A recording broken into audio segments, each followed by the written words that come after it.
የሳቸውን ታላቅነት ስታስብ የታላቅነትን ትርጓሜ ራሱ የሚያክሙ የከፍታን ጣሪያ አጥፈው በትከሻቸው የተሸከሙ እንደሆኑ ትመሰክራለህ። ስለ ነብዩ መሐመድ ታላቅነት ስትመረምር የታላቅነት መገለጫዎችን ወሰን እንዳለፈ ታገኘዋለህ።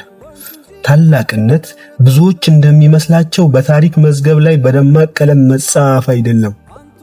ታላቅነት በሰዎች ልብ ማህደር ላይ በማይጠፋ የፍቅር ብዕር መታተም ነው።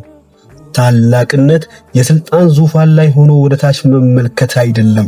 ታላቅነት ወደ ዝቅተኞቹ ጎንበስ ብሎ እነሱን ወደ ሰማይ ከፍ ማድረግ ነው። እውነተኛ ታላቅነትማ ሰይፍ መምዘዝ በሚቻልበት ቅጽበት ይቅርታን መምረጥ ነው። ዓለም ሁሉ ሲጨው በዝምታና በትዕግስት ማሸነፍ ነው።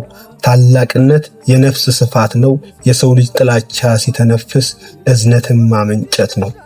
ዓለም ጨለማ ስትሆን ብርሃን ሆኖ መገኘት ነው። አንቱን እንደማግኘት ምን አከመው ኑሮ አንቱን ማጣት ግን ኖረ ሲያመው ኑሮ አንቱን ማጣት ግን ኖረ ሲያመው ኑሮ አንቱን ማጣት ግን ኖረ ሲያመው